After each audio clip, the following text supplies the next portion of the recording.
La mesa de gelatina se parece más a un asado de amigos hablando de política. La televisión le dejó de hablar a una generación, se transformó en un fenómeno viral. Armar un canal de streaming es más barato que un canal de tele. Los mismos representantes de YouTube Argentina te dicen lo que está pasando acá no está pasando en otro lugar de la misma manera. Lo que buscan es interacción con la comunidad. Sos socio, ¿no? No sos solamente un donante, digamos, sos parte. Hay asambleas de socio, concretamente. Nos pusimos una meta anual que fue sumar 10.000 más. Ya estaremos ahí entre 20.000 y 25.000 socios. Nos sigue pareciendo importante que la gente banque por una cuestión de independencia de la línea editorial. Pelearse en el buen sentido con su comunidad cada tanto. Digo, no siempre darle lo que esa gente espera. No perdés tu identidad por hablar con alguien que piensa distinto. Cuando ves ahí que los numeritos en pantalla que ves todos los días son seres humanos, es espectacular y te llevas muchas sorpresas también. Te dice esto, no funcionó. ¿Es el contenido o es la plataforma? Ya es muy difícil medir la competencia en esos términos. Pedro Rosenblatt es una persona que se mete mucho en redes. Creo que mi generación es una generación que se aburre rápido, que quiere estar en todos lados al mismo tiempo. Crecimos muy de golpe. Empezamos siendo 10 personas y somos más de 50. Cualquier pyme que crece así de rápido tiene sus reacomodamientos necesarios. En esta entrevista hablamos con Emilio, productor de Gelatina. Lejos de discutir sobre política, conversamos sobre cómo construir un modelo de negocios distinto sobre los medios de comunicación. Emilio, ¿quién es el cliente de Gelatina?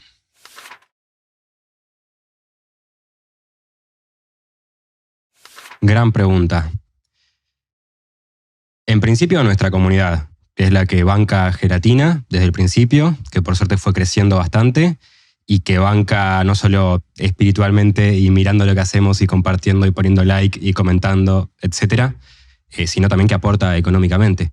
Y hasta el día de hoy, el mayor ingreso de Gelatina económico sigue siendo los aportes de la gente, digamos, los que aportan mensualmente, los que aportan por única vez cuando pueden, cuando quieren, los que compran una entrada para ir a ver lo que hacemos presencialmente. Eso principalmente sería nuestro cliente, que en realidad es nuestra comunidad justamente. Okay. ¿Y cómo es eso de que la misma comunidad es la que aporta? Bueno, ¿Cómo es el modelo? Concretamente, desde el principio, ya desde antes de Gelatina en realidad, porque Gelatina también se basa en un recorrido de Pedro Rosenblatt previo, de unos años antes, donde ya hacíamos algunos contenidos para sus redes sociales, en donde se pedía un aporte para que básicamente exista lo que hacíamos. Y bueno, ante la dificultad del acceso a pauta privada o pauta pública o la monetización de las plataformas, que inicialmente siempre es muy, muy poca, es una vía que encontramos. Y el día de hoy, que quizás sí tenemos más ingresos por otros lados, publicidad privada principalmente, pero también monetización de YouTube, nos sigue pareciendo importante que la gente banque, ya por una cuestión de independencia de la línea editorial, ¿no? O de mayor margen de independencia, porque nunca la independencia es total. Ok. ¿Y la propuesta cuál es? Vos sos oyente, sos parte de la comunidad. Si te gusta lo que hacemos, podés entrar a gelatina.com.ar, aportar 6 lucas, 15 lucas, 25 lucas, lo que cada uno puede y quiere. Si estás en el exterior, aportás por PayPal. Si estás en Argentina, por Mercado Pago, por transferencia bancaria. Hay algunas opciones. Y es básicamente un apoyo a lo que hacemos para que existamos y para que sigamos creciendo. Pero además hay ciertos beneficios, tipo cuando hacemos eventos, cuando hacemos cursos, tenés un descuento importante. Hay asambleas de socios, hay un diálogo con la comunidad, ¿no? Ok, ¿y cuántos? No sé si se puede saber, ¿no? Pero ¿cuánta gente aporta? Se puede, pero no tengo el número en mente ahora. Empezamos el año, por primera vez, este año que nos pudimos mudar de estudio, fue como un salto muy importante para nosotros, nos pareció importante transparentar algunos números, ¿no? Por ejemplo, la cantidad de socios. Empezamos el año con 15.000 socios. Le decimos socios a los suscriptores, la gente que aporta. Y nos pusimos una meta anual que fue sumar 10.000 más, que era lo que necesitábamos para bancar ese salto que estábamos dando. Esos 10.000 socios nuevos los conseguimos ya a mitad de año más o menos. Así que ahora estaremos ahí entre 20.000 y 25.000 socios. Bien, interesante. ¿Cuándo pasó o si pasó, no sé, ¿no? La idea de, vamos a pedirle a la comunidad que nos apoye a que sea o siempre fue el modelo?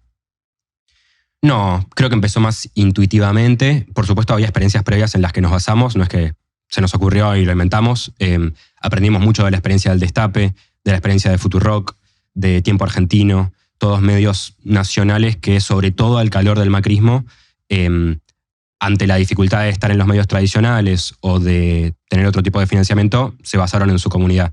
Y ahí ya supimos que, bueno, era una vía posible.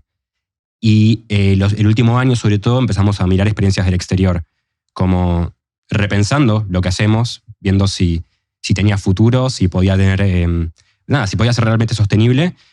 Empezamos a ver casos como el New York Times, que tiene millones o cientos de miles de suscriptores, por supuesto con un modelo distinto porque tiene muros de pago, los paywall de los diarios tradicionales, pero otras experiencias como La Diaria en Uruguay, el diario Es en España, Canal Red de España también, es posible el modelo. Incluso creo que todavía tenemos margen de seguir creciendo. Y tiene sus ventajas y sus desventajas, como todo, ¿no? Por ejemplo, ¿qué desventajas puedes encontrar en un modelo? Bueno, uno piensa en los medios de comunicación que dependen de un auspiciante privado único, y eso puede generar tensiones cuando la línea editorial choca, ¿no? Si dependes de la pauta pública de un gobierno, lo mismo, te va a costar un poco más criticar a ese gobierno, ya sea municipal, provincial, nacional. Bueno, cuando haces algo que le molesta a tu comunidad, también puedes tener roces con esa comunidad que quizás espera algo de vos que no es lo que vos le das. Son roces naturales que uno aprende a atravesar, y también uno tiene que aprender a pelearse en el buen sentido con su comunidad cada tanto. Digo, no siempre darle lo que esa gente espera, además teniendo en cuenta, que, bueno, un universo de 20.000 personas, hay 20.000 opiniones, ¿no? No es que la comunidad es una sola cosa que piensa una sola cosa de lo que haces. Ok, y ahí no hay riesgo, no me quiero meter en la parte periodística, me interesa más el modelo de negocio, ¿no? Perfecto. Pero en la parte periodística no hay riesgo, ¿viste esto de la conducta adaptativa por reacción de la comunidad? Che, hago esto, a la gente le gusta, no hago tal cosa, a la gente no le gusta, entonces hago más de lo que me gusta. Sí. Ustedes tienen una línea política editorial muy clara, muy marcada. ¿No se transforma en una cámara de eco? Bueno, exactamente a eso iba, ¿no? Eso es lo que a mí particularmente me interesa romper, y siempre aposté a eso en los lugares donde laburé. En no darle todo masticado a la gente y siempre decir lo que la gente está esperando que vos vayas a decir, ¿no? Me parece, en principio, aburrido, claro. Y en segundo lugar, poco valioso para el debate público. Entonces, desde este año sobre todo, pero ya era un camino que veníamos recorriendo, por ejemplo, empezamos a abrir la agenda de invitados. Y a principio de año vinieron personas como Alejandro Fantino, Eduardo Feynman, María Eugenia Vidal, Horacio Rodríguez Larreta. Digo, figuras que naturalmente uno no espera ver en un lugar como Gelatina, porque pensamos distinto a ellos. Y por supuesto, hubo reacciones positivas y reacciones negativas. Para nosotros el balance fue positivo. Ya esperábamos que haya cierta reacción contraria de parte de la comunidad. Pero si vos generás un diálogo sincero, donde hay un intercambio de opiniones, donde puede haber un cruce, una incomodidad, pero también un espacio de respeto, creo que al final la gente lo termina valorando. No perdés tu identidad por hablar con alguien que piensa distinto. Y tampoco le das la razón a la otra persona por dejarlo decir lo que tiene para decir. No pensamos así en la comunicación. Y además te abrís, digamos. Cuando uno habla con Eduardo Feynman, no está solamente hablando con el periodista, el conductor de Eduardo Feynman, está hablando con toda la gente que lo sigue. Y toda esa gente que lo sigue se acerca a Gelatina y se acerca a un lugar y a una forma de pensar que quizás no estaba teniendo en cuenta, y que quizás ahora, desde ese momento, desde esa entrevista, lo empieza a escuchar con otros oídos. Ok, entonces eso de alguna manera, cuando ustedes arrancaron, vos estás desde el inicio, uh-huh. Desde todo. Cuando arrancan más con una idea política clara, un nicho hablándole a un público específico.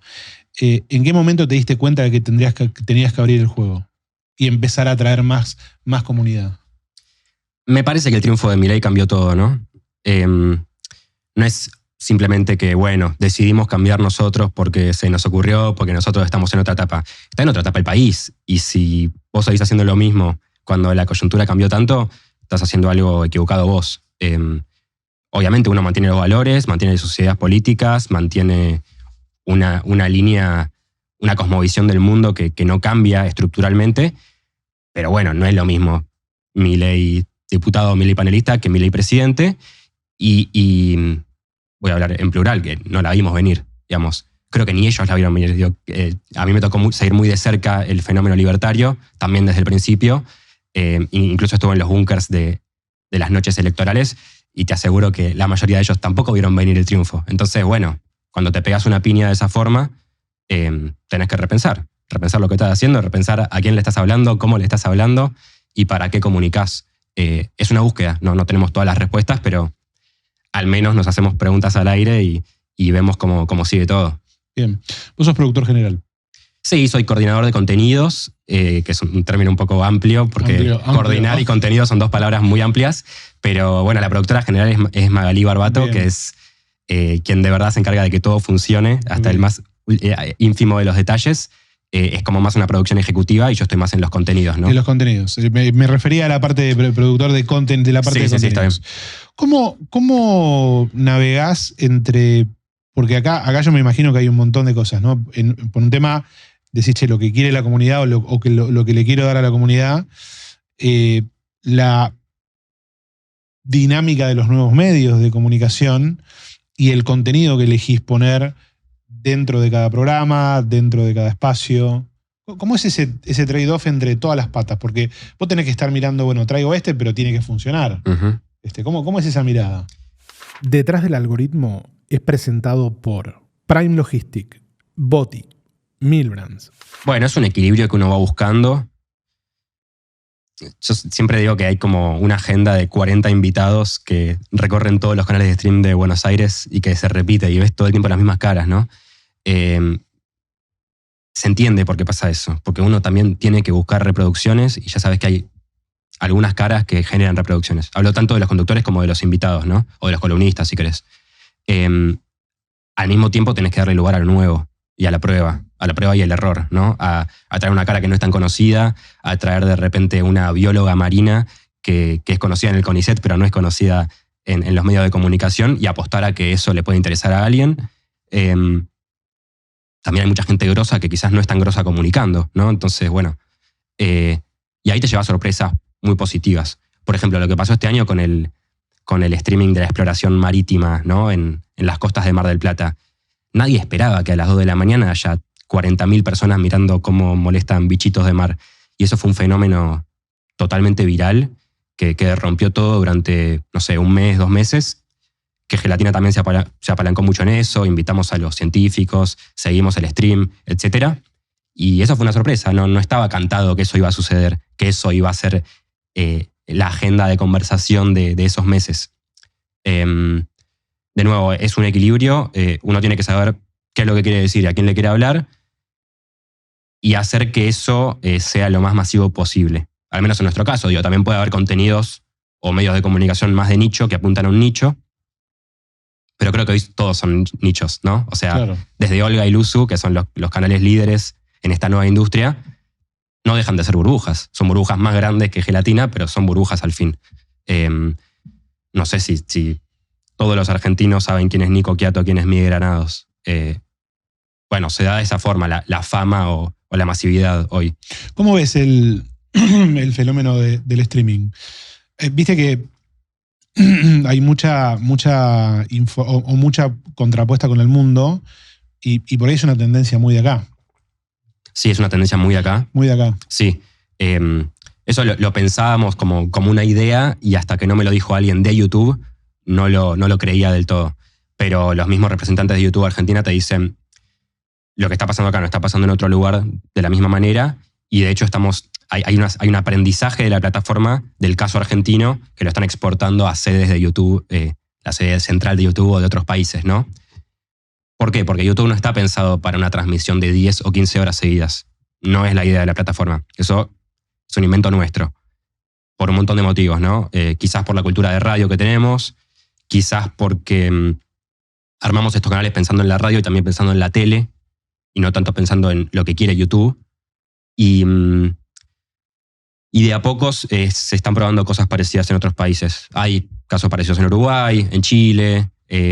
Ahora entiendo que algún canal colega está abriendo sus sucursales, sus sedes, o no sé cómo se dice, replicarlas en otros países. Veremos cómo les va. ¿Y a vos por qué crees que funciona? Desde tu experiencia. Creo que en Argentina funcionó porque la televisión le dejó de hablar a una generación. Esa es como la parte más evidente, ¿no? Que hoy no es que la televisión murió o que va a morir, sino que se está quedando con un público más adulto mayor, te diría. Nosotros nos seguimos alimentando de la tele también replica lo que pasa en el streaming, lo mismo con la radio, con los medios gráficos, es todo un híbrido hoy, ¿no? Pero centralmente la gente que prende para ver la tele de aire en vivo es cada vez más poca y cada vez más adulta. Entonces el streaming fue a ocupar algo de eso porque hablamos de otra manera, porque la mesa de Gelatina se parece más a un asado de amigos hablando de política que a un periodista político de traje y corbata, así como las mesas de Olga, de Luzu, de Carnaval, de lo que sea, se parecen más a amigos charlando de lo que hicieron el fin de semana y no tanto a un programa tipo Intrusos, de entretenimiento, de cultura general, de lo que sea. Hay un código distinto. Y después hay una clave más económica, si querés, que es que ni Pedro Rosenblatt, ni Roberto Navarro, ni Julia Mengolini, ni ninguno de estos conductores, directores y dueños de sus medios en simultáneo podrían haber sido dueños y directores de sus medios si no fuese porque armar un canal de streaming es más barato que un canal de tele o que una radio tradicional con una antena y un espacio en la radiofrecuencia, ¿no? Eso es el abaratamiento de la tecnología que lo usamos a nuestro favor. Sería como una ampliación de audiencia o amplificación. Me imagino un periodista que tiene su propia marca, ¿no? Y dice, voy a comunicarme y quiero generar mi propio espacio. Sí. El streaming es como esa amplificación de mi propia marca personal. Hay algo de eso y hay algo también de querer hacer algo personal, de una experiencia personal, individual, hacerla colectiva.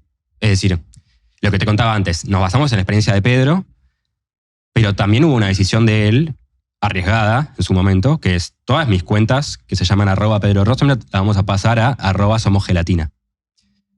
Porque quería hacer algo con más personas al aire, más personas detrás de aire, pensando en que muchas personas piensan mejor que una sola y que se puede generar algo mejor y que haya una marca como Gelatina que sea un paraguas para todos nosotros, que no sea solamente acumular a lo que te llevan las redes sociales, que es al influencer, ¿no? Al influencer con nombre y apellido.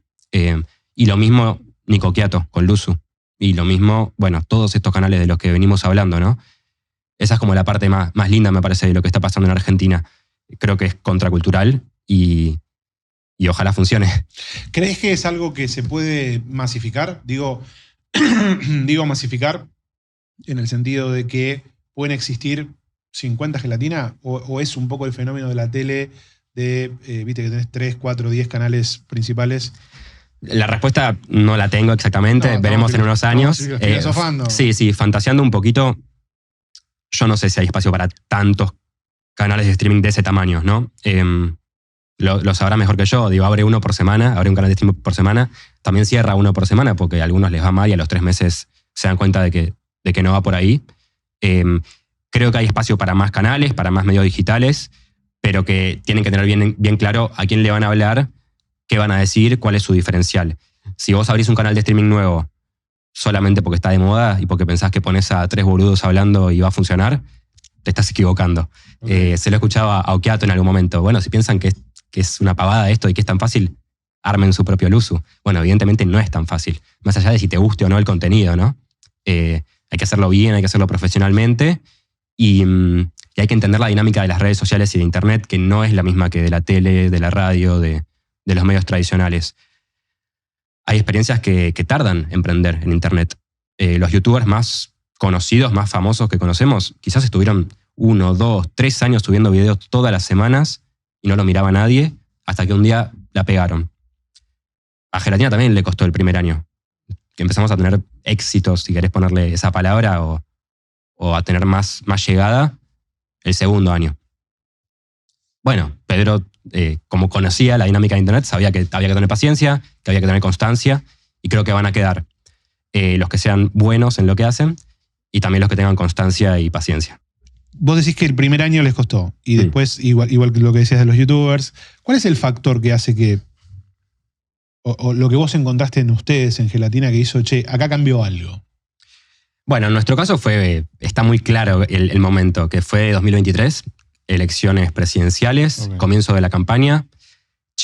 no está pasando nada con esta campaña, no está habiendo ningún jingle de campaña divertido, y una mañana, un mediodía, se les ocurrió, como cualquier consigna de radio del día, che, manden audios de tal cosa. Bueno, manden audios con jingles que inventen ustedes. Y bueno, eso fue algo que se transformó en un fenómeno viral y en una relación con nuestra comunidad muy divertida y muy productiva, si querés, ¿no? Donde sacamos lo mejor de la comunidad, que es el humor argentino, la creatividad, la música y el interés político también. Y eso hizo despegar a Gelatina ese año y hasta el día de hoy seguimos sacándole jugo a la sección, a la fábrica de jingles. A la fábrica de jingles. Pero bueno, digo, más allá de la anécdota, creo que eso lo que demuestra es un vínculo con la comunidad, que es un diferencial importante del streaming con respecto a los otros medios. Digo, el chat en vivo, el estar más cerca de tu audiencia y además la forma de hablar, porque la forma, el lenguaje, el código en común, porque, bueno, cuando empezó a tener importancia la fábrica de jingles para la campaña electoral, ya nos empezaban a llegar los jingles hechos por los órganos oficiales de campaña. Y rápidamente te das cuenta de cuál es un jingle oficial y cuál es un jingle hecho por una persona normal, por un militante o por un simpatizante que tiene ironía, que tiene doble sentido, que tiene gracia. Si lo hace un focus group o un director de campaña, pierde gracia y te das cuenta rápidamente. Entonces, ese camino de, digamos, esa paciencia, la paciencia y la constancia y la disciplina tiene más que ver con encontrar en la iteración eso que te da viralidad, eso que hace que tengas más alcance, desde tu visión de los contenidos. Sí, hay algo de prueba y error, de que en TikTok se ve muy claro esto, ¿no? Puedes subir 20 videos por día hasta que uno le va bien. El que le va bien lo puedes repetir hasta el hartazgo, hasta que el algoritmo se aburra de eso o la gente que le aparece en tus videos se aburra.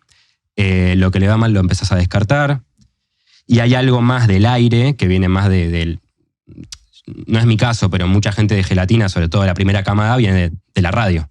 Entonces, bueno, a veces le tenés que dar tiempo a una mesa para que se conforme, para que se entiendan los códigos entre sí, los tiempos, para armar un lenguaje, para armar chistes internos. Bueno, no es que te sentás con dos colegas y ya la cosa funciona. A eso también me refiero con la constancia y la paciencia. Y también, bueno, si armás programaciones anuales, como es nuestro caso, pero es, bueno, la mayoría de estos canales de streaming grandes, bueno, quizás no funcionan algunos programas en términos de concretos y fríos de las métricas de los números. Tenés que darle igual tiempo, tenés que darle paciencia y también saber que no todo tiene que ser un fenómeno viral y que el éxito no se marca solamente por el numerito, ¿viste? Hay otros tipos de éxito también. ¿Y qué te pasa cuando vos ves un programa que no da los números? Bueno, intentás cambiarlo en el camino, o sea, buscarle la vuelta. Todos los días tenés revancha. Todos los días podés cambiar algo, cambiar las secciones, cambiar la agenda de invitados, cambiar la difusión también es importante, ¿no? No es lo mismo lo que pasa a las 2 horas al aire que qué recortes vas a hacer en TikTok, en Instagram, en X, en Facebook, etc. Quizás si un programa no le va muy bien en vivo o en los números en YouTube, pero mete un reel potente por semana, estamos conformes, ¿viste? Porque también ayuda a crecer a Gelatina, ayuda a crecer a las redes sociales de Gelatina, que son una pata importante de Gelatina.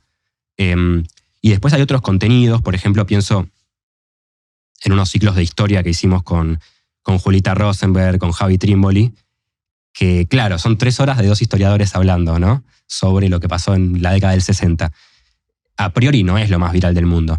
Sin embargo, le fue muy bien, y no solo le fue muy bien, sino que es algo que nuestra comunidad específicamente valora mucho, que agradece, que quizás no tiene 1 millón de reproducciones, pero te sumó 20 suscripciones, o que los docentes usan esos videos en las aulas para explicarle a sus alumnos. Eso es invaluable. Eso no me importa cuántas reproducciones tiene si logramos eso, porque estamos ocupando un lugar importante que no se ve en cualquier canal de streaming, ¿no? ¿Y cómo aprendes de lo? Digamos, hay una retro ves los números y trabajás con los equipos, con los conductores, con la mesa. Che, esto funciona, esto no funciona. ¿O lo dejás ser? Hay mucho de dejar ser, hay mucho de de cómo lo sienten los conductores y los productores. Digo, si ellos dicen, esta columna me gustó, esto va bien, este invitado me gustó, esto va bien, me interesa más eso que los números, sinceramente. Y después uno va viendo los números, que además los números son, digo, cualquiera que haya entrado al panel privado de YouTube, el YouTube Studio, los números son infinitos. Entonces también hay que saber qué números mirar y cómo mirarlos y cómo interpretar esos números. ¿Qué mirás vos? Yo no soy el especialista No. en datos en ese sentido. Obviamente uno mira las reproducciones, pero también hay que mirar los usuarios recurrentes y los, ¿cómo se dice? Tiene un nombre. Los eventuales o los recursos. Sí, está como el núcleo duro, que los que te siguen todos los días o todas las semanas, y están los contenidos que traen público nuevo, ¿no? Eso también está bueno mirarlo. Hay otra métrica que son usuarios únicos, que no es lo mismo que cantidad de reproducciones. ¿Pero qué buscas? Cuando vos haces un contenido, cuando ves un contenido, es decir, más allá de que por ahí el dato no sea tu mirada de todos los días, ¿no? Decís, ¿qué querés que pase con un programa? ¿Que aumente la cantidad de suscriptores? ¿Que haya más núcleo duro mirando? ¿Ese núcleo que te sigue? ¿O buscas un poco de todo? No, busco un poco de todo y también depende del contenido, ¿no? Como te decía antes, una entrevista a una figura alejada de nuestra comunidad, ideológicamente o lo que sea, uno espera que traiga gente nueva, ¿no? Okay. Hay otros programas o otros contenidos que uno espera que apunten al núcleo duro de los que ya nos siguen. Ahí sí está como diferenciado. En general uno intenta que crezca el alcance del canal por completo, que es cuánta gente te sigue y también cuánta gente te mira. Y va por ahí en términos de números lo que uno se fija. Después, claro, en términos más de que crezca la comunidad y de que crezca el sostén económico del que hablábamos antes, uno también se fija en cómo se van moviendo esos socios, ¿no? Esa cantidad de socios. Y a veces es difícil linkearlo exactamente con lo que sucede al aire porque no es algo que vaya por YouTube o por Meta o por, ¿no? Es un número separado. Pero uno más o menos se va dando cuenta qué es lo que pegó. Sí. Esto trajo o esto alejó también, ¿no? Pero sí, sí. Okay. ¿Les pasa que meten contenido que por ahí aleja a suscriptores? De hecho, yo no quiero ver esto. Y se va. Sí, es muy eventual. Digo, tenemos que hacer algo muy jodido para que la gente se aleje, ¿no? Porque también tenemos una comunidad leal y que además entiende que si no le gusta algo, lo que pasa el otro día le va a gustar, o que si no le gustó eso a él, le puede gustar al compañero que también está formando parte de la comunidad de gelatina. Pero sí, ha pasado momentos eventuales en donde la gente se enoja y se va y están en todo su derecho y es tarea nuestra volver a convocarlos, ¿no?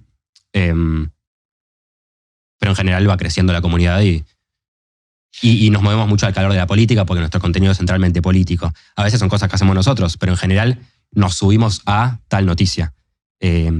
Épocas electorales, crecemos. Escándalos de casos de corrupción del gobierno, y bueno, la gente prende para ver qué decimos nosotros, qué opinamos, cómo lo cubrimos. Bien.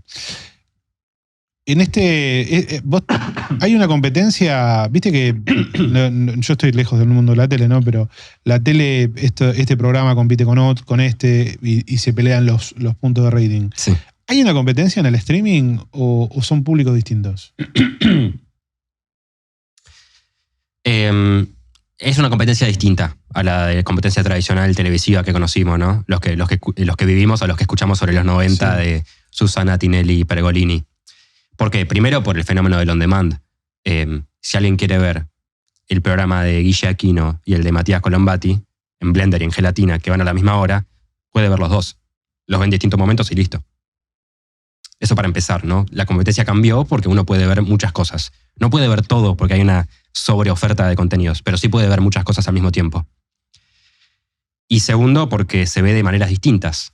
Porque podés ver el programa en vivo, podés ver el programa completo on demand, podés ver un pedazo de ese programa que sucedió, digo, solamente la entrevista del día, solamente la sección, solamente la apertura, o te podés cruzar el reel de 1 minuto, el TikTok de 1 minuto de ese programa. Entonces ya es muy difícil medir la competencia en esos términos. Después, por supuesto, es un rubro chico donde nos conocemos todos y hay tensiones, hay chicanas, hay móviles de LAM que aparecen a la salida del canal para que te picantees con el otro conductor, pero todo eso es folclore. no es importante realmente. Y la verdad es que van apareciendo nuevos canales que les va muy bien de repente y uno no ve que baje la audiencia de otro canal parecido. No se ve, no se refleja eso en los números. No es que apareció Olga y Luzu cayó. Luzu siguió creciendo. No es que apareció Blender y Gelatina cayó. Gelatina siguió creciendo. Por ahora, lo que se ve es que hay espacio para esta cantidad de jugadores. ¿Y ves un cambio en la matriz del consumidor? ¿Cuál es el perfil de suscriptor o usuario? Creo que es más grande del que se piensa a priori. Siempre nos contactan porque, ustedes que le hablan a los pibes. Bueno, no tan pibes, digamos. Nuestra audiencia no tiene 15 años. Tiene entre 25 y 45. Claro. El promedio, ¿no? Por supuesto, hay gente más chica y hay gente más grande. Pero el núcleo central es esa edad, Gelatina. Creo que pasa parecido en otros canales, algunos un poquito más, otros un poquito menos. Es un consumo más activo, ¿no? Menos pasivo de la audiencia, en el sentido de que tienen el chat para opinar segundo a segundo de todo lo que haces. Hay que cuidarse con eso también, ¿no? No mirarlo cuando te sirve y cuando no, desconectarte y concentrarte en lo que estás haciendo al aire.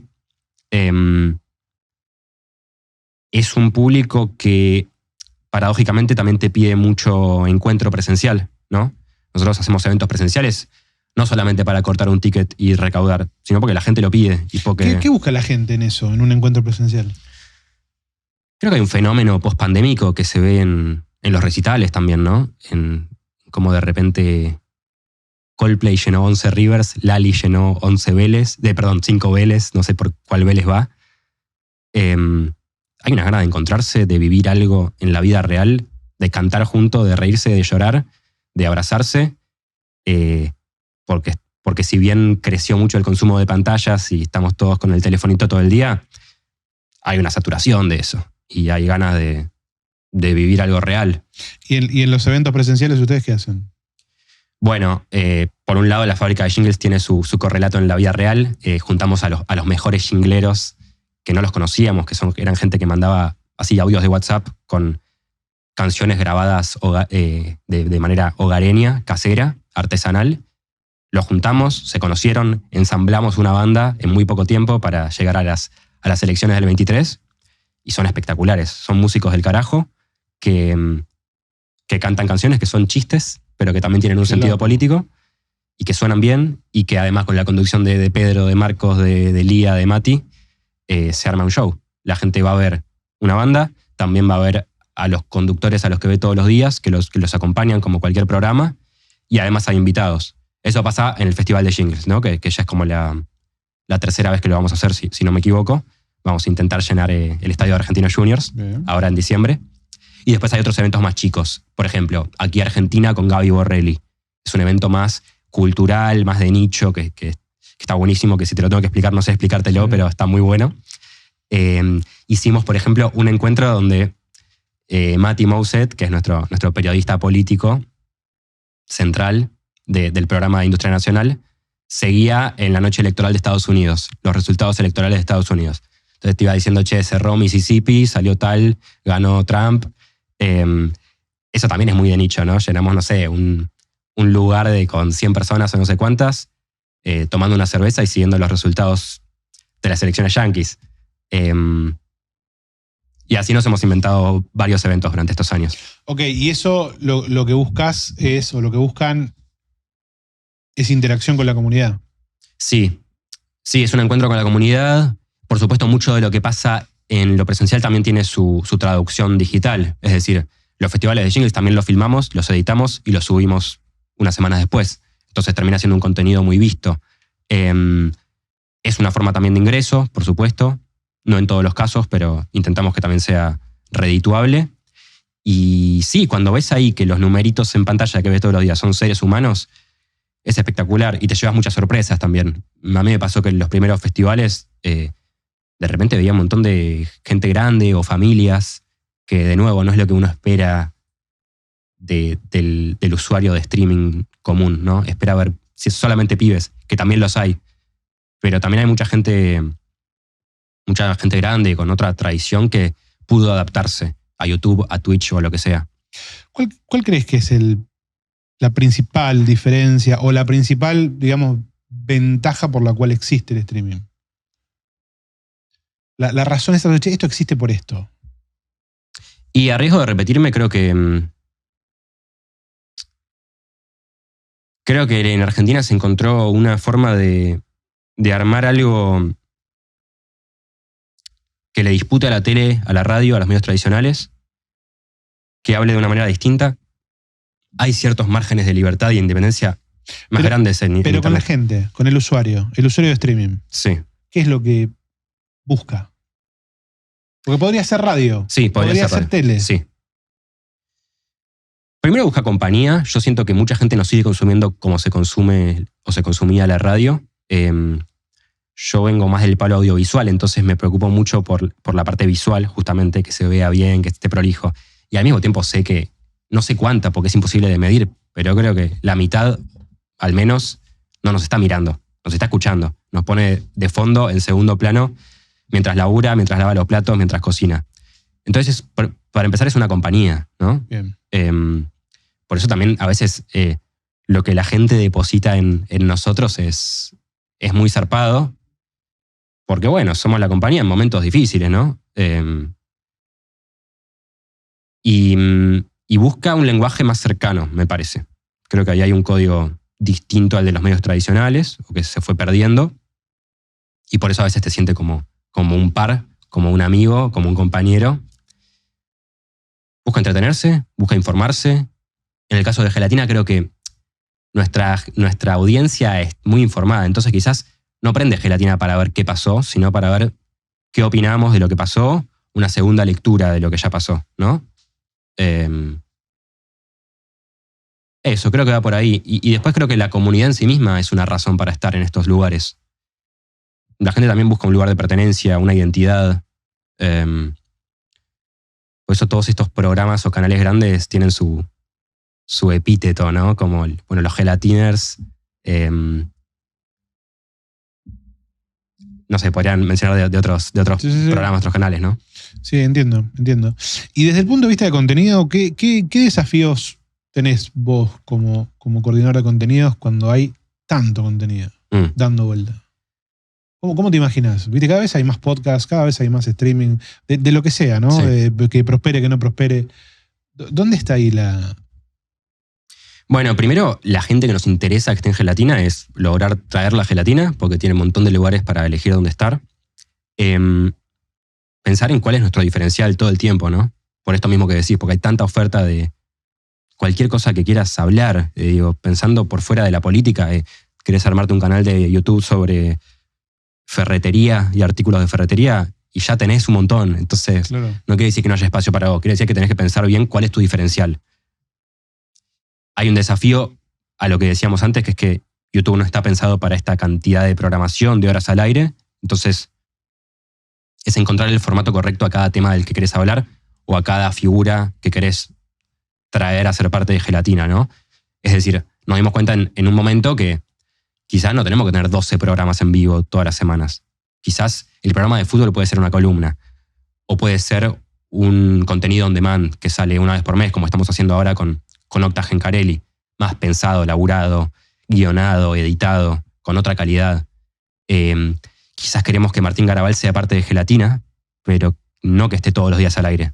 Que haga un laburo de humor artístico con Quintín Palma, que también sale una vez por mes, ¿no? Ese tipo de búsquedas.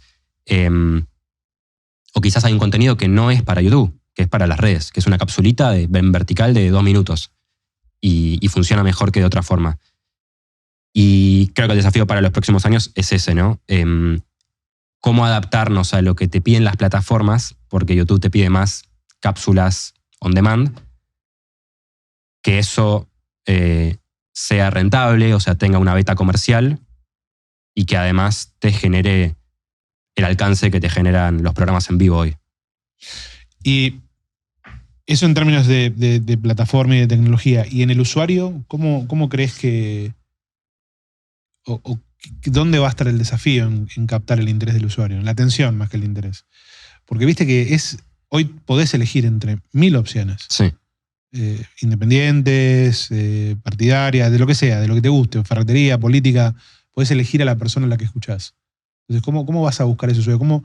¿Cómo producís contenido? ¿Cómo pensás el contenido entre tanto contenido? Mira, lo primero es muy básico, que es, te tiene que gustar lo que estás haciendo, te tiene que interesar, te tiene que divertir. Si vos no te está divirtiendo algo que está pasando al aire, difícilmente le esté divirtiendo a alguien del otro lado, ¿no? Eso es lo primero, que parece una pavada, pero uno tiene ese termómetro. Después de, en mi caso, pocos años de experiencia, en el caso de nuestros conductores, de nuestros productores, muchos más años, hay que confiar en ese termómetro, en ese oficio. Es un oficio, digamos. No es para cualquiera estar 3 horas al aire todos los días hablando. Ya sea más improvisado o más producido, más premeditado. Es un laburo, es un talento, es una habilidad, es algo que se construye. También la misma comunidad la vas construyendo y como son leales, también se quedan. Y a veces se pueden fumar algo que a priori les parece aburrido, pero que como te bancan, le van a dar una oportunidad. Hay que confiar en eso también. Y después hay un montón de formatos por hacer, por inventarse, que todavía no llegaron al streaming, ¿viste? O a este tipo de canales. Por eso también a veces con los colegas pensamos muy parecido y vamos a buscar lo mismo sin estar hablando entre nosotros. Hay como una cabeza que funciona parecido. De repente, un año todos queremos ampliar el estudio para estar mejor equipados técnicamente. Unos meses después estamos todos haciendo sesiones musicales porque es lo que faltaba en el streaming. Otro año, no sé, estamos todos con móviles en la calle. Digo, hay como ciertas tendencias que se van replicando.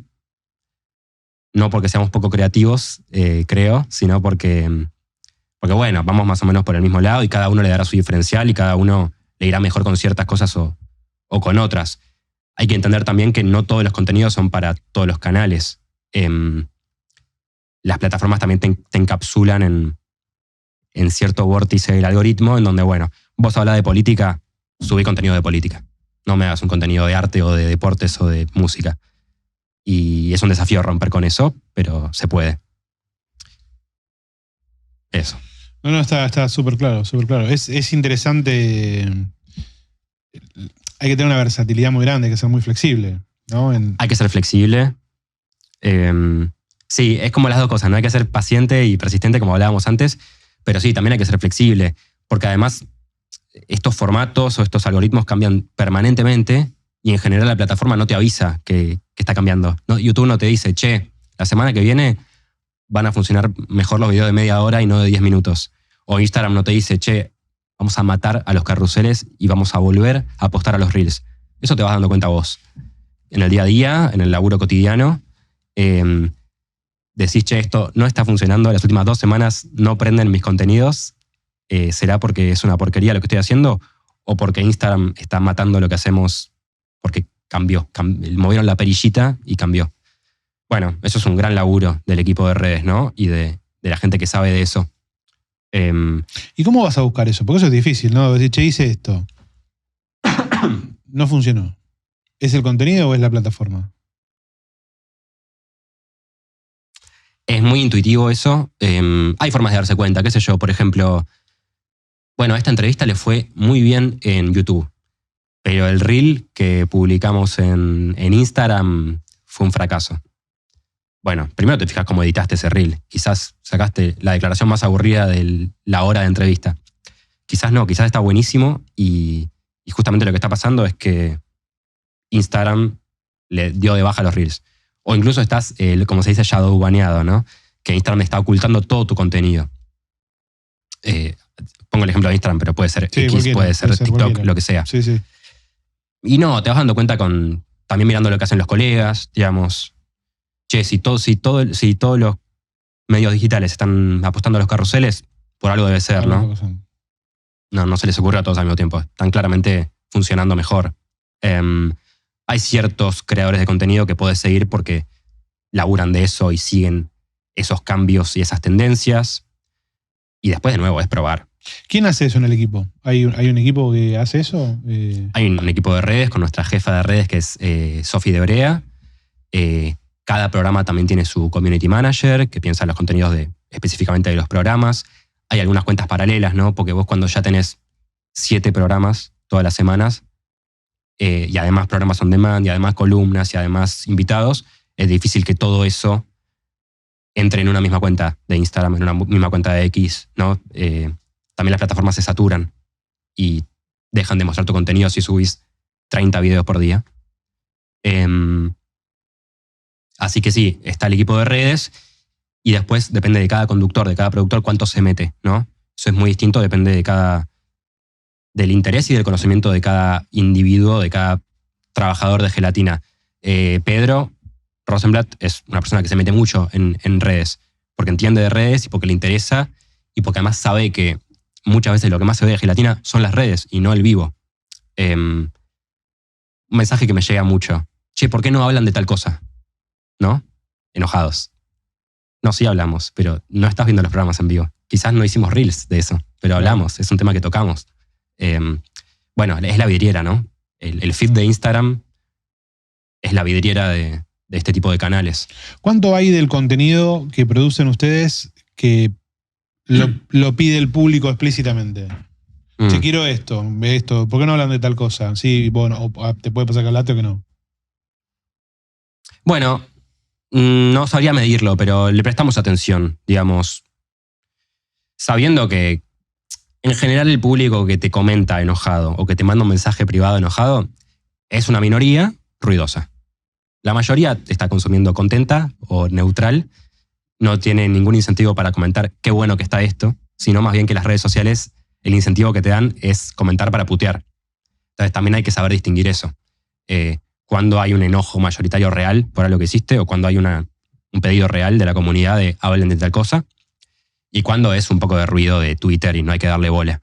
Hay temas que nos piden recurrentemente y que le damos vueltas de cómo cubrirlos, ¿no? Tenemos un público muy federal, entonces hay mucho pedido de, che, no hablen solamente de lo que pasa alrededor de la General Paz, hablen también de lo que pasa en el interior. Después te encontrás con desafíos. Primero, ¿cómo hablas del interior si vivís en la ciudad de Buenos Aires? No es lo mismo hablar de lo que pasa en Ushuaia de lo que pasa en La Quiaca, entonces no es que hablar del interior es una cosa en sí misma. O temas específicos tipo ambiente, género. Bueno, temas que quizás le interesan mucho a nuestra comunidad, una comunidad activa, politizada, y que no son temas que se hablen tanto, y que además es un desafío, primero porque de algunas cosas no somos especialistas, y de otras cosas no sabemos cómo hacer para que sea ganchero para las redes sociales, ¿no? Sin embargo, cuando lo cubrimos, les va bien. Esto que te contaba antes de la exploración marítima y todo lo que pasó con el barquito del CONICET, derivó en un debate con un sector del ambientalismo, debate muy tuitero, medio pavote, pero que decidimos darle bola. En vez de dejarla pasar, invitamos a 2 ambientalistas, militantes contra el cambio climático, para que debatan al aire, para abrir esa discusión. Y termina estando buenísimo eso. Termina generando algo copado. ¿Qué pasa me imagino los comentarios y todo, los mensajes debe ser para hacer dulce de leche? Sí, claro. ¿Cómo te das cuenta o cómo te parás frente al ruido? ¿Cuándo te das cuenta que esto es ruido? Esto pasa mucho, por ahí en ustedes lo ven mucho, pero por ahí el que tiene redes sociales, que tiene una empresa o lo que sea, de repente empieza a recibir este ruido y dice, no hago más nada, ¿no? Se asusta. ¿Cómo te das cuenta? Hay que estar bien parado, hay que hacer un laburo terapéutico propio para que no te importe, porque por supuesto que no le importa lo que dicen sobre lo que uno hace, y además uno hace lo que hace para que la gente lo escuche y lo mire, pero saber distinguir, saber que la gente proyecta mucho, ¿viste? Cuando te dicen, sos el mejor del mundo, sos todo lo que está bien, no es así, y cuando te dicen, sos una basura, no servís para nada, renunciá, tampoco es así. Tampoco es así. En general la verdad está ahí en algún punto medio, uno tiene que confiar en lo que hace, también ser muy autocrítico, y en general uno escucha las críticas de quienes respeta. Pueden ser colegas, pueden ser compañeros de trabajo, también puede ser la comunidad, ¿no? ¿Te das cuenta al toque si un mensaje es buena leche, tiene criterio, o si es un usuario con un troll que quiere raspar un poco? Y uno cuando se equivoca se da cuenta. Se da cuenta cuando es un error no forzado y no cuando es una crítica que todo lo que hacemos está habilitado a la crítica, sobre todo si hablas todos los días de política con una posición determinada. Es así, Sí. así es el debate, Sí, no pasa nada. Mucha energía debe haber en los mensajes, debe ser interesante. ¿Cómo es la relación con... Me interesa la relación con el suscriptor socio, porque es casi un socio. Sí, de hecho, desde este año le decimos socio específicamente por una cuestión muy básica, que es que se confundían los suscriptores de YouTube, que les dicen Claro. suscriptores, con el suscriptor pago. Entonces ahí, para diferenciar, hablamos de socio, y también con este concepto de sos socio, ¿no? No sos solamente un donante, digamos, sos parte y tenés participación en lo que hacemos. Una participación menor que los que laburamos todos los días, pero queremos que sea real esa participación. ¿Cómo se ve esa participación? Bueno, primero, en todas estas interacciones de las que hablamos, más allá de si pones plata o no pones plata, leemos los mensajes, les prestamos atención, los tenemos en cuenta.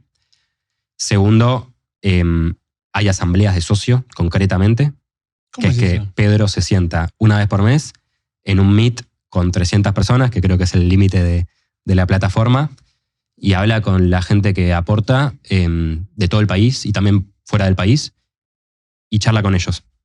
Y les cuenta, che, estamos laburando en esto, el mes que pasó hicimos tal cosa y tal otra, ¿qué opinan ustedes? La gente prende el micrófono, le dicen cosas lindas, le hacen críticas, le hacen propuestas.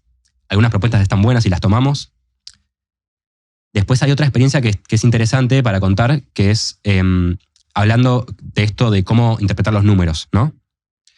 Tomamos las métricas que nos proporcionaban las plataformas, que decían, che, tu audiencia es de tal edad a tal edad, de tal género, tal género. Y entonces cruzamos esos datos con los del INDEC o con los de la encuesta permanente de hogares o algún dato oficial, y nos dio que, no sé, estoy inventando el número, ¿no? Pero un 30% de la audiencia de Gelatina son adultos en edad de tener hijos, niños o niñas, ¿no?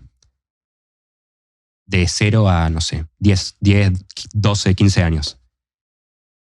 Y ahí pasamos a una etapa más cualitativa que cuantitativa, que es mandarles unas encuestas a los socios que tienen hijos pequeños, para que nos cuenten qué miran sus pibes, qué consumen en cuanto a contenido audiovisual, qué miran juntos, qué miran solos, cómo es ese tipo de consumo. Y lo que nos reveló, a lo que intuíamos, pero que estuvo bueno charlar con ellos, con los padres y las madres de Gelatina, con las familias de Gelatina, es que, claro, todos los padres y madres hoy le ponen la pantalla a los pibes para que se distraigan un rato, porque también los pibes lo piden, pero que a ellos les cuesta encontrar un contenido de calidad para que miren, ¿no? De lo que encuentran en YouTube o donde sea que consuman contenido. Creo que es la generación que tuvo Paca Paca hace unos años y que hoy no lo tiene. Y entonces vimos ahí un espacio a explorar.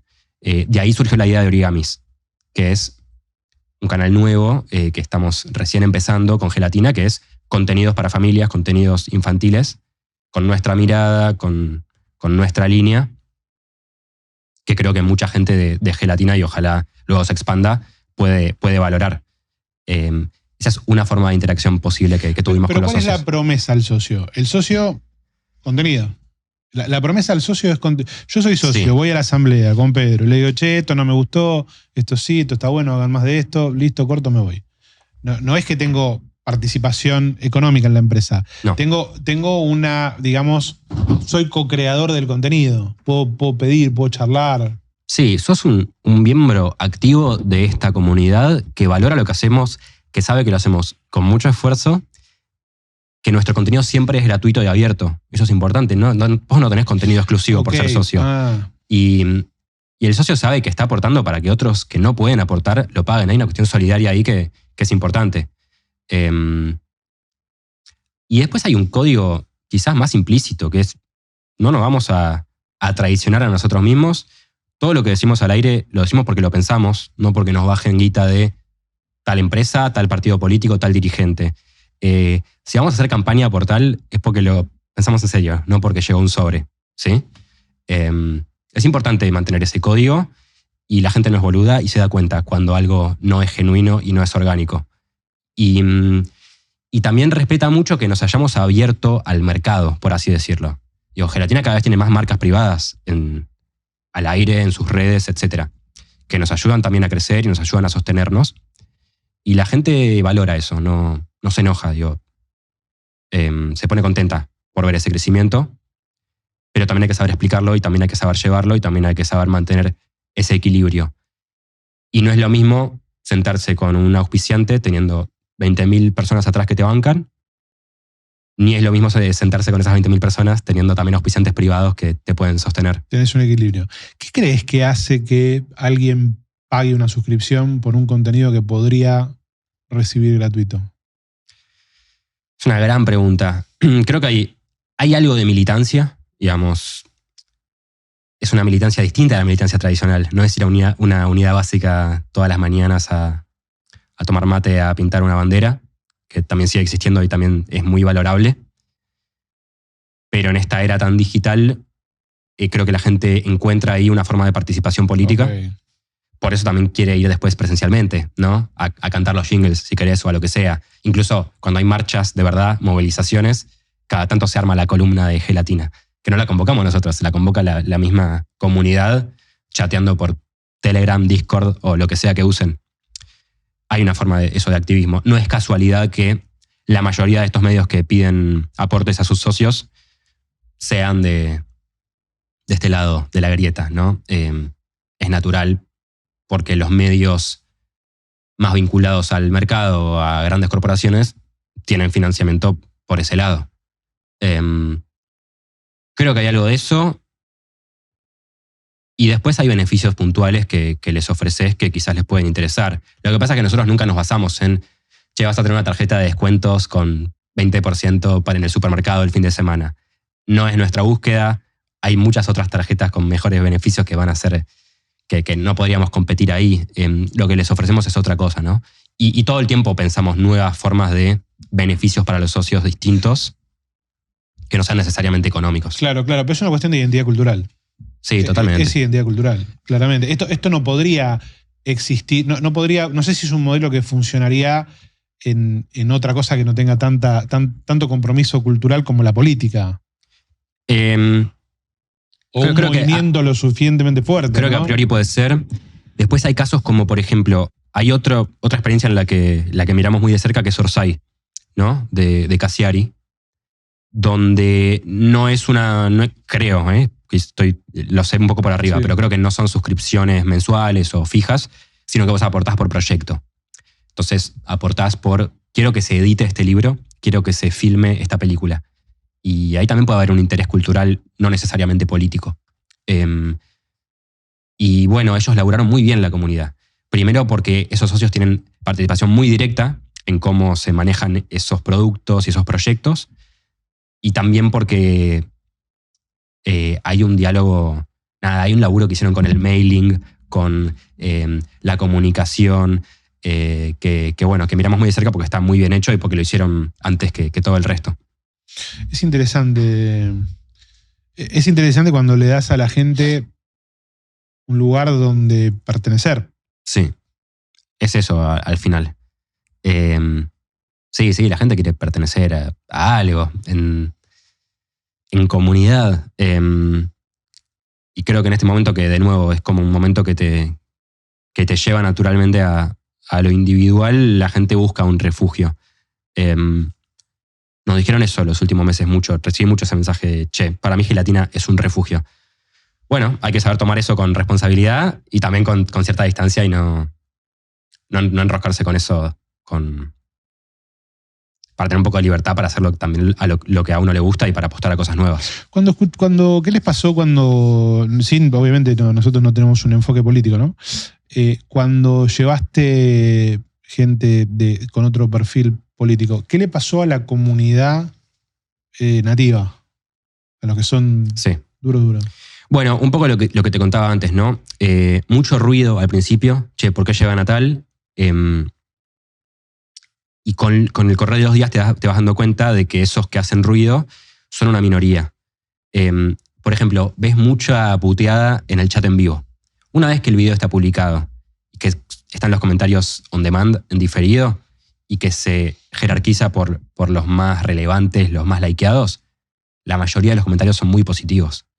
che, qué bueno que lo invitaron, che, qué bueno que se pueda debatir política de esta manera, che, qué bueno que, no sé, conocía a este personaje con otro enfoque.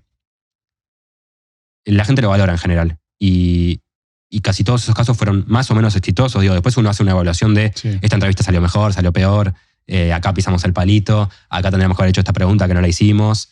Esas son todas evaluaciones más en detalle. Pero en general el camino creo que lo valoramos positivamente y que la gente también lo valora positivamente. Y de nuevo, que sabe que hablar con alguien que piensa distinto no es perder la identidad, ni es traicionar tus ideales. La gente que no votó como nosotros es el 56% de la Argentina. O sea, están al lado tuyo, se toman el bondi con vos, es tu tía, es tu papá. Claro. Nada, loco, hay que aprender a hablar con el que piensa distinto. Y no es para todos también, ¿viste? No quiere decir que este sea el camino para todos, no quiere decir que esté mal hablarle a un núcleo duro solamente, pero es el camino que nosotros decidimos recorrer. No, ¿sabes qué me llevo de todo esto que estamos charlando desde el punto de vista de la identidad? Lo pienso como si fuera una marca. Uh-huh. Una marca de ropa, una marca de lo que quieras. Hay una promesa de marca y hay que sostenerla. En cada invitado, en cada diálogo. Entonces, digo, está muy bueno esto del nicho le hablo a esta gente. Tenés que sostener esa línea, podés traer otros, pero siempre desde tu lugar. Sí. ¿No? Esa charla siempre es desde el lugar que nunca puedes abandonar ese lugar de posicionamiento. Totalmente. Y también uno puede cambiar, porque ya llevamos 4 años de gelatina, muchos más años de trayectoria cada uno de nosotros, y la gente cambia. La coherencia es importante, pero pensar exactamente lo mismo que hace 10 años no es un valor en sí mismo. La coyuntura cambia y uno también aprende, y este país es muy dinámico también. Pero iba a decir algo trascendental que se me fue de la cabeza. Ya voy a volver. ¿Y ese cambio, a vos te pasa a veces que ustedes cambien más rápido que la gente? ¿O al revés? Bueno, puede ser. Creo que también hay que hacerse cargo de lo que construimos nosotros culturalmente y políticamente durante muchos años. Entonces ahora uno no puede renegar de eso. Nosotros también nos confundimos mucho políticamente de cómo pensamos a la política en términos generales, ¿no? Para no entrar en detalle. Entonces, que ahora haya gente que le cuesta mucho abrirse al que piensa distinto, más que enojarse con esa comunidad, hay que entenderla. Hay que entender, primero, que la está sufriendo, porque hay gente que la está pasando muy mal en este país y que no tiene por qué sentarse a escuchar a alguien que dice está bien que te hayan despedido del laburo, sos un zurdo empobrecedor, ¿no? Bueno, hay gente que puede estar enojada y que no quiere transar con eso. Perfecto. Nuestro rol es otro. Nuestro rol es dialogar de otra manera. Y después la gente que quiere verlo, buenísimo. La que no lo quiere ver, también buenísimo.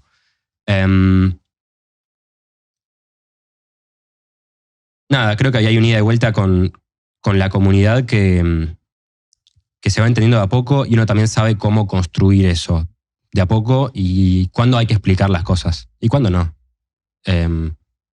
Es importante también explicar lo que uno hace y por qué lo hace y por qué cambia en el camino. ¿Cómo es la relación con las personas, con cada personaje dentro con cada persona que tiene un programa dentro de toda la grilla? Bueno, ¿es como los medios tradicionales? Digo, este tracciona más que este cobra más que este. ¿Cómo funciona? No. Sí y no, digamos. No me toca a mí como arreglar ese tipo de cuestiones, pero sí, obviamente hay talentos, hay figuras que tienen más relevancia, que tienen más alcance, que tienen más arrastre de comunidad. Uno las elige por eso también, y otros que no, y otros a los que uno apuesta. Digo, también está bueno que estos medios sean semilleros, ¿no? Así como otros medios fueron semilleros. Futurock fue un semillero del que salieron muchos. El Destape fue otro del que salieron muchos que hoy tienen sus propios medios. Podría seguir mencionando otros, pero pienso rápidamente en ellos. Me interesa también que Gelatina sea un lugar para gente joven o para gente que no está inserta en los medios de comunicación. Y después la relación es muy según la persona.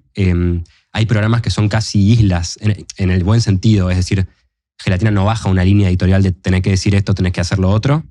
Sí hay un peloteo del contenido para para ajustar ciertas cosas, para charlar de cómo venimos, hacia dónde vamos, pero uno ya elige esas personas porque tenemos una cosmovisión parecida y porque uno ya conoce la trayectoria del Comprás otro. la persona, decís, che, con lo que venga, sabés que va a salir algo bueno de todo lo que van a hacer. Sí, o apostás a que salga algo nuevo, algo bueno. A claro, veces también te nunca, equivocás. a veces no sale. Pero Claro. sí, totalmente.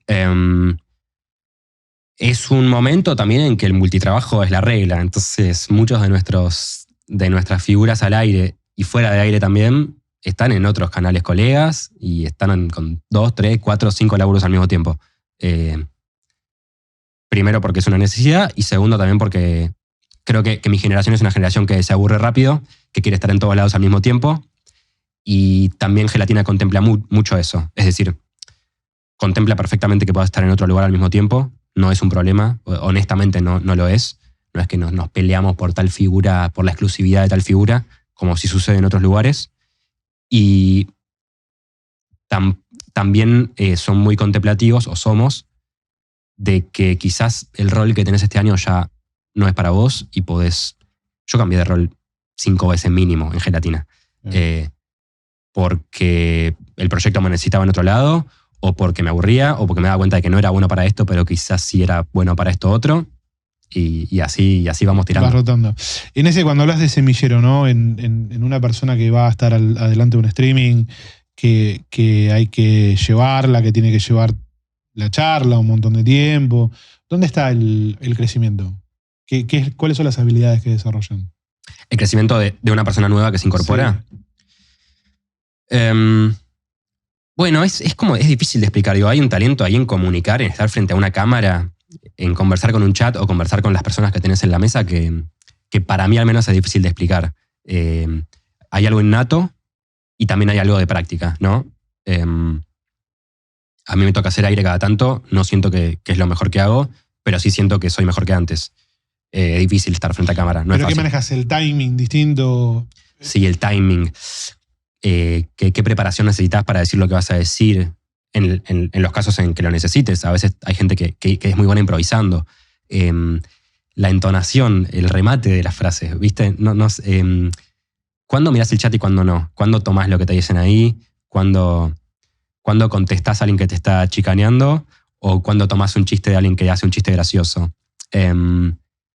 ¿Cuándo estirás la entrevista porque vos sentís que está siendo interesante, a pesar de que el coordinador de aire te esté corriendo para que pases al próximo bloque? ¿Y cuándo acortás la entrevista porque te das cuenta que es un embole? Todo eso se aprende con el tiempo y se nota rápidamente, ¿no? Esa capacidad del conductor. Y también noté con el tiempo la capacidad periodística de los periodistas, ¿no? Hay otra cosa en el streaming político particularmente, que es que hay muchos conductores muy importantes que no son periodistas. Pedro Rosenblatt no es periodista, Tomás Rebord no es periodista. Y sin embargo, hacen un laburo periodístico muchas veces. Hasta que no me puse a laburar con Matías Colombati, con Flor Halfon, que son periodistas de profesión, con una trayectoria periodística, no me había dado cuenta de la diferencia y ahora sí la entiendo. No es que una sea mejor que la otra, ¿no? ¿Cuál es? Hay un tratamiento de la información distinto, hay un chequeo con las fuentes, de repente sale una resolución del Banco Central que para mí es imposible de procesar en 10 minutos y ellos te la traducen y la cuentan al aire un rato después. Hay un manejo de los datos distinto y quizás en los conductores tipo Rosenblatt, tipo Rebord, el valor está en otro lado. Está en la opinión, está en el acompañamiento con su audiencia, está en el humor y está en saber llevar una mesa donde también hay periodistas, ¿no? Pero funcionan más como nexo que como el periodista que brinda la información. Interesantísimo. Si vos tenés que elegir una sola variable de todo lo que hacen, decís, che, solamente podemos trabajar en esto para tener éxito. Es difícil. Sí. ¿En qué trabajarías? O sea, si me tuviera que quedar solo con un contenido o si tuviese que reforzar algo. No, una sola variable. Decís, che, voy a trabajar, traer mejores conductores, voy a trabajar, escuchar más a la comunidad, voy a trabajar, a entender las plataformas. Una sola puedes elegir. A mí me interesa que nos ordenemos más internamente. Hay algo que pasa con... Hablo del caso de Gelatina, Sí, creo que es parecido con otros, que como es tan nueva esta industria, si querés llamarla así, no hay una estructura de hace 50 años como la televisión, como la radio, como una redacción de un diario, ¿no?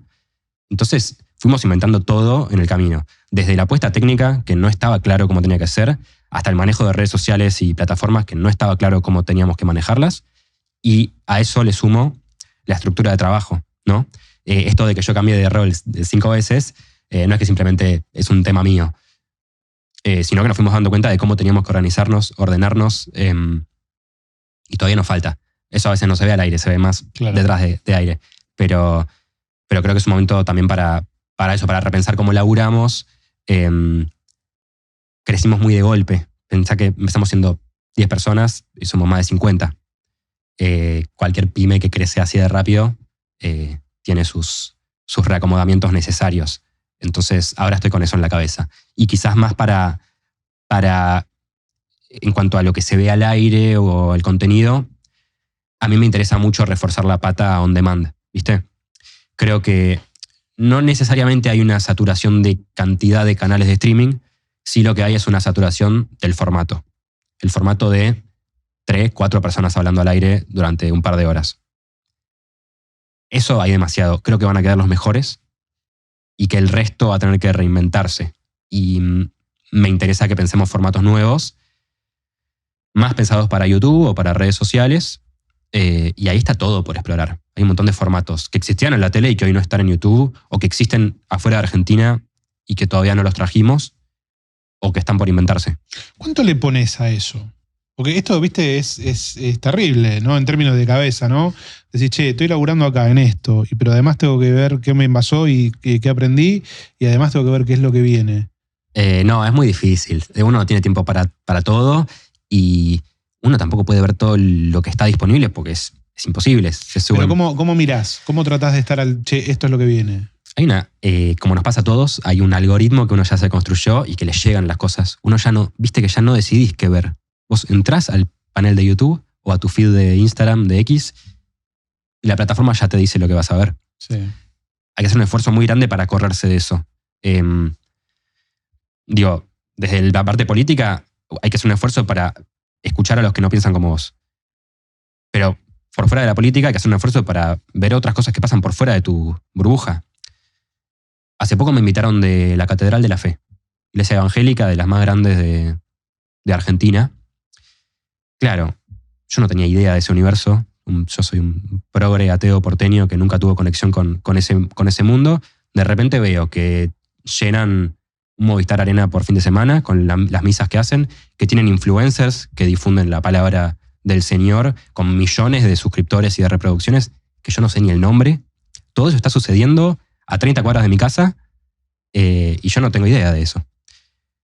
Bueno, así se dan las cámaras de eco, las burbujas informativas y los nichos. Entonces hay que hacer un esfuerzo para conectar con otros lugares, primero para conocer y segundo para inspirarse a ver qué puede hacer y qué puede tomar del otro. ¿Te acercaste por una cuestión de fe o por una cuestión de entender cómo funciona? No, me invitaron porque estaban armando un estudio de streaming. Entonces querían conocer un poco de cómo la veía yo. Y además tenían estudio de radio, sala de ensayo, ahora abrieron una universidad. Nada, un delirio. Una locura. Si querés aprender algo, ahí se aprende mucho. Sí, total. Entonces eso, y creo que también está bueno, otra cosa que nos cuesta mucho a los argentinos, que es mirar por fuera de Argentina, ¿no? Tanto a nivel medios, que siempre la sección internacional es muy chiquita, como a nivel general. Entonces también hay que forzar un poquitito los algoritmos para ver qué están haciendo los video podcasters de Estados Unidos o los influencers brasileros o lo que sea. Ahí hay mucho para... De hecho, hay formatos muy exitosos en Argentina que están replicados casi copiar y pegar. Sí, de fuera. Lo cual no está mal, digamos. El método Rebord de Joe Rogan, terapia picante es Hot Wings. Entre dos helechos que ahora está haciendo Matías Botero es Between Two Ferns, sí. Y son replicados exacto, traducidos a lo argentino, ¿no? A la clave argentina y les va muy bien, o les fue muy bien. Y funciona. Emilio, gracias por compartir con nosotros. Nos llevamos un montón de cosas para aprender. Bueno, muchas gracias a ustedes y éxitos con el podcast. Gracias.